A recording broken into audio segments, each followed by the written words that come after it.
すべての子供はアーティストだと自身偉大なアーティストだったパブロ・ピカソが言っています。彼はこう続けました。問題は大人になってからもアーティストでいられるかどうかだ。皆さんは多分小さな頃、たくさん絵を描いたと思います。たくさんものを作ったと思います。今日スケッチブック持ってこられている方いらっしゃいますか？結構いらっしゃいますね。よかった。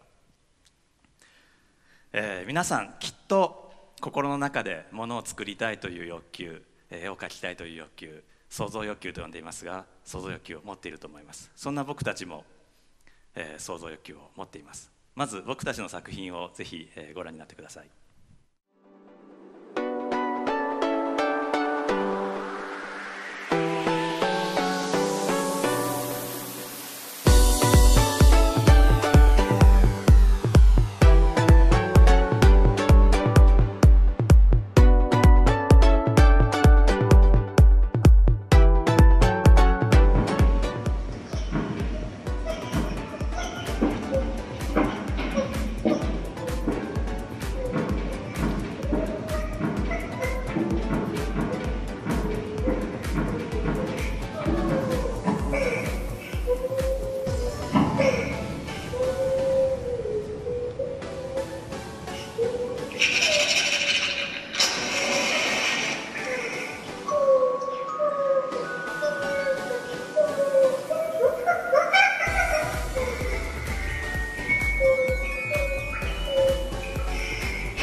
今見ていただいたのは、ここ神戸出身のアーティスト金沢真由子と井村正孝と、そして僕とで作らせていただいて、いくつかの美術館で何度も展示をさせていただいた作品「スイートホーム」です。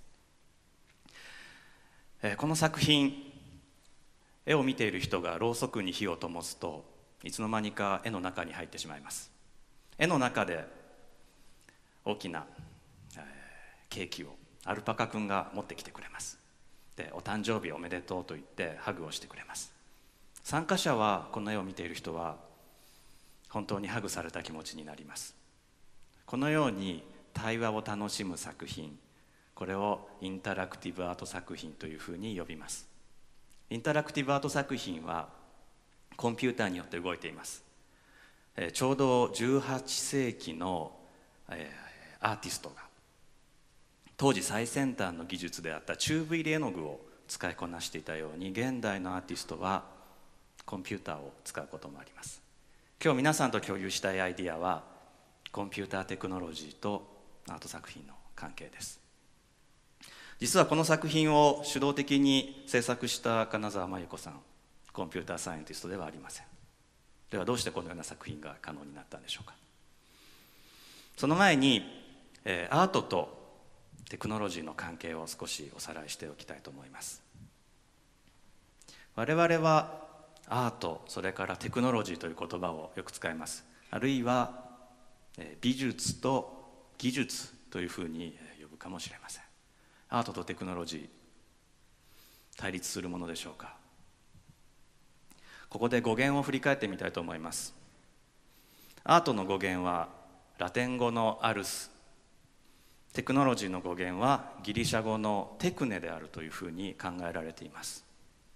そしてラテン語のアルスとギリシャ語のテクネ、実は同じ意味だったんです。全く同じ意味だったんです。どんな意味か。人がものを作ること、あるいは人が作ったもの、これをラテン語ではアルスと呼び、ギリシャ語ではテクネと呼んでいました。つまりアートとテクノロジーはもともと同じ意味だったんです。18世紀の産業革命が美術としてのアート、ファインアートと技術としてのテクノロジーを分離してしまいました。でもアートとテクノロジーは同じものだったんです。少し興味深い例を見てみたいと思います。先ほど現代のアーティストにとってコンピューターは絵の具だというふうに申し上げました。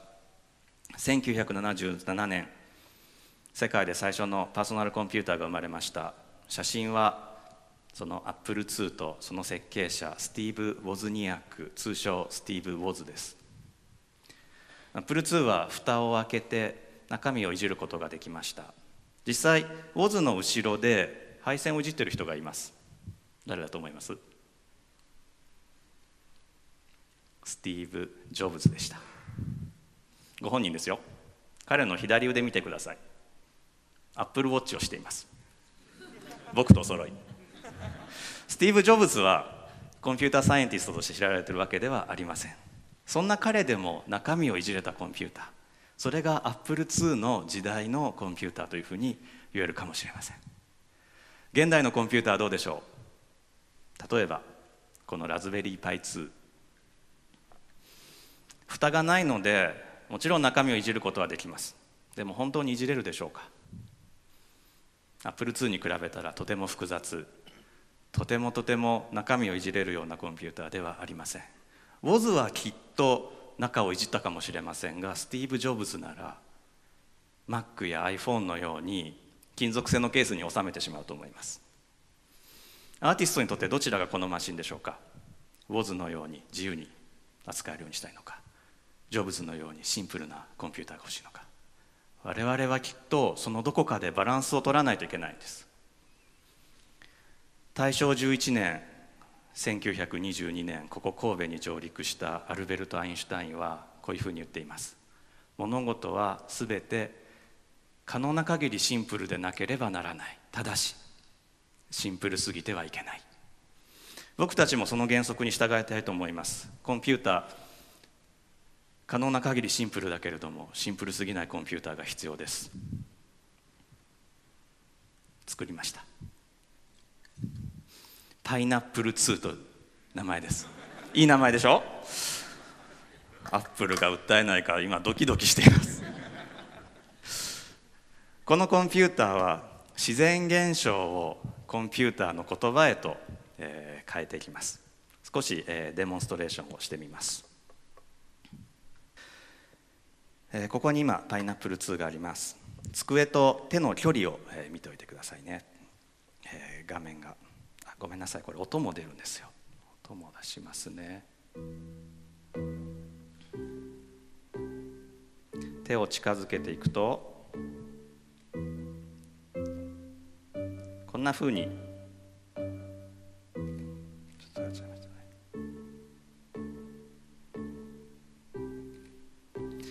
今手と机の距離、こういう自然現象をコンピューターの言葉に置き換えてみました。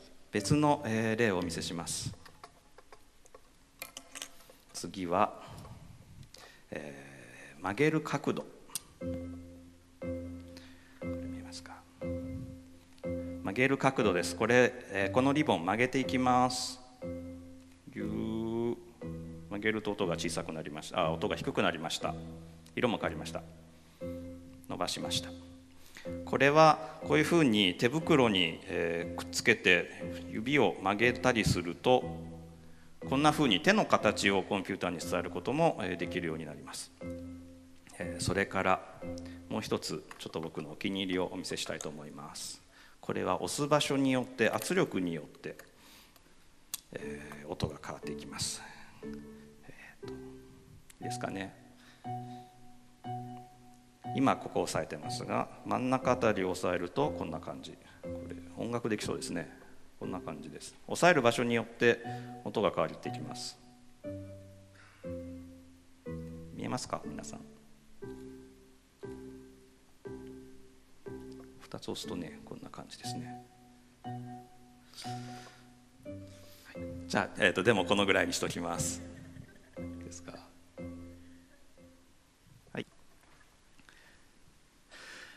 このパイナップル2がどういうふうに動いていたのか、ご紹介したいと思います。自然現象を、Mac や iPhone のような、コンピューターは直接理解することはできません。そこで、この間にパイナップル2というコンピューターを挟むことになります。センサーが自然現象を電気信号に置き換えます。その電気信号をパイナップル2はコンピューターが理解できる言葉へと置き換えます。どんな言葉でしょうか。コンピューターの世界には世界で使われている英語のような言葉があります。そういった言葉に置き換えることによってどんなコンピューターを持ってきても使える、とてもシンプルなだけどシンプルすぎないコンピューターの構成になりました。実はこのパイナップル2、設計を全て公開しています。もしシンプルすぎると思ったら皆さん自身で作り変えることもできます。実際にこのコンピューターを使って学生が作品を作りました。それをまず見ていただきたいと思います。京都佐賀芸術大学の奥村拓也君という学生の作品です。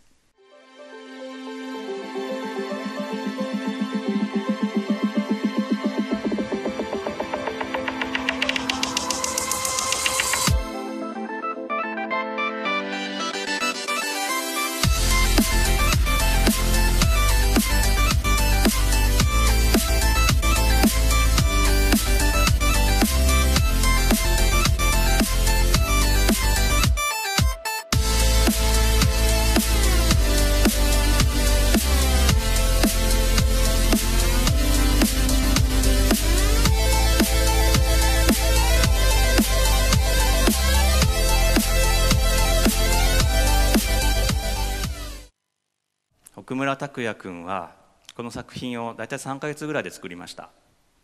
そのうち2ヶ月ぐらいはどうやってきれいなスモークを出すかというところで試行錯誤をしてくれました。なぜコンピューターがシンプルでなくてはいけないのでしょうか。なぜチューブ入れの具のように簡単に使えないといけないのでしょうか。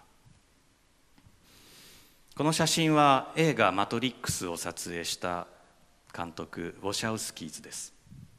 ウォシャウスキーズと一緒にコンビを組んだ映画プロデューサージョエル・シルバーはウォシャウスキーズを非常に褒めていまして、こういう言葉を言っています。自分が何を撮りたいかを知っている映画監督はめったにいない。自分が何を撮りたいかを知っている映画監督はめったにいない。僕たちは多分皆さんもウォシャウスキーズのような天才ではありません。自分が何を作りたいか作ってみないとわからないんです。作って壊して作って壊して、ある時作ってこれはちょっと作りたいもんちゃうなとか、これ作りたかったんやとか、いろんなことを何度も何度も繰り返してようやく自分たちの想像欲求を初めて満たすことができるんです。最後にもう一つ僕たちの作品を見てもらいたいと思います。同じく金沢真由子、井村正孝、そして僕が作った作品で、ここ神戸で2年に一度開かれるアートの祭典神戸ビエンナーレで賞をいただいた作品です。映像の中で小さな子供が出てきます。子供がやはり絵の中に入っていくんですが、絵の中でジャンプをするとマウントヒヒがおしっこをかけに行きます。ご覧になってください。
皆さんにはスケッチブックに絵を描くようにインタラクティブアート作品にも取り組んでもらえたらと思っています。その第一歩はとっても簡単なことです。アートとテクノロジー、それは手を使ってものを作るという意味でした。パブロ・ピカソはこうも言っています。良いアーティストは真似をする。偉大なアーティストは自分のものにする。皆さんも自分の手を動かしてものを作ってもらいたいと思います。方法はパイナップル2だけではありません。いろんな方法があります。絵を描くことから始めても、粘土をこねることから始めても、どんな方法でも結構です。どうか手を動かしてください。ありがとうございます。